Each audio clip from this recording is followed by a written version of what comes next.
કથા વ્યાસ એવા પરમ આદરણીય પરમ વંદનીય જેમનું સ્થાન અમારા દિલની અંદર છે એવા રાજેશભાઈના ચરણમાં વંદન, વ્યાસપીઠને વંદન.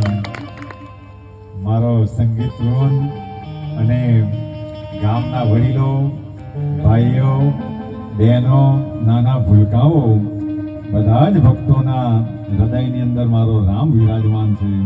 તો આ ભૂમિ સાથે બધા જ ભક્તોના ચરણમાં વંદન કરું છું કે અમારું સદભાગ્ય કે આ ગામને શોધતા આવી ગયા. રસ્તામાં એક જગ્યાએ અટવાયા, પણ ત્યાં પણ બાબાએ 3 છોકરાઓ મોકલાવી આવ્યા અને તરત ને તરત પાછા અહીંયા લઈ આવ્યા. તો એમ કહેવાય કે આ દુનિયાની અંદર ગુરુને શોધવા જવા પડે, ગુરુને શોધવા જવા પડે.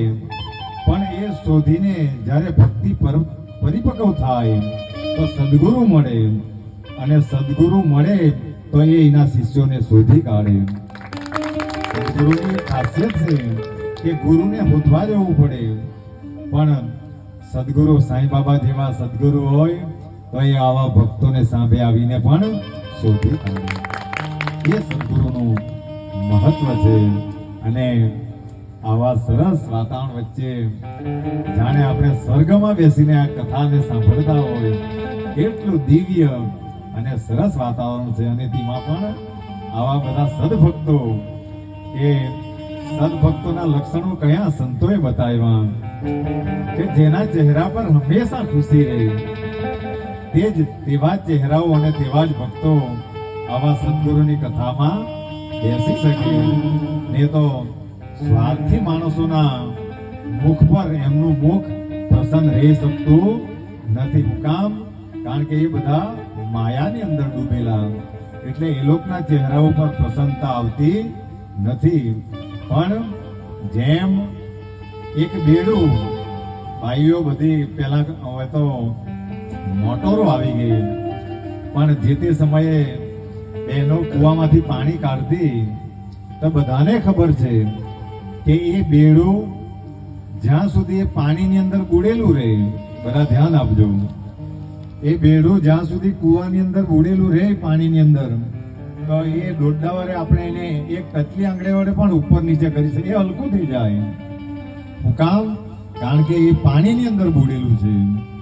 એવી જ રીતે આ સંસારની અંદર જે માણસો ભક્તિમાં બુડેલા રહે તો તેનું જીવન હંમેશા હલકું ફૂલ જેવું. એ બેડું જેમ પાણીમાંથી બહાર કાઢે અને એનું વજન વધી જાય, એવી જ રીતે જ્યાં સુધી મેં ને તમે ભક્તિમાં બુડેલા છે તો ત્યાં સુધી આપણું જીવન એકદમ હલકું ફૂલ જેવું છે. પણ એમાંથી નીકળીને જો માયા તરફ જઈએ, બહાર નીકળીએ, તો પછીથી આપણા બોજા પણ વધી જાય.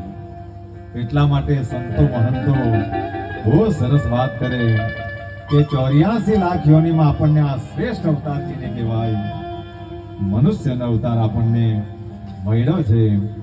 અને વિશેષ કૃપા વારંવાર કથાઓની અંદર કહેવું પડે કે વિશેષ કૃપા એને આપણા પર એ કહી હતી કે સારો દેહ આપ્યો એને આપણા સ્ટેશન પર, મંદિરોની બહાર તમે ભિક્ષુક લોકોને જુઓ કે કોઈની આંખ નહીં મળે, કોઈના હાથ નહીં મળે, કોઈથીને જુઓ કેટલી તકલીફ ભોગવતા હશે એ જીવો.